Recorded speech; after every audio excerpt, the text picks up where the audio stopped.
हरे कृष्ण।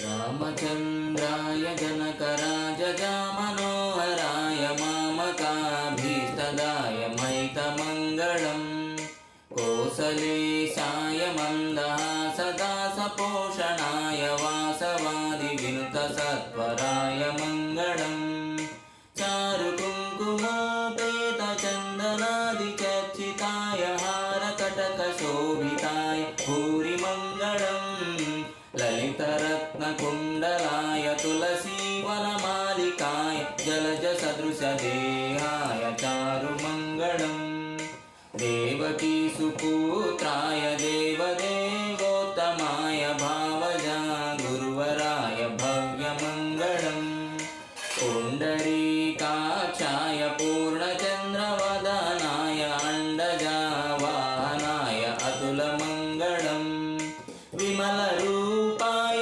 विविधवेदान्तवेद्याय सुमुखचित्तकामिताय शुभदमङ्गलम् रामदासमृदुलहृदयतामरसनिवासाय स्वामी भद्रगिरिवराय दिव्यमङ्गलम् दिव्यमङ्गलम् दिव्यमङ्गलम्।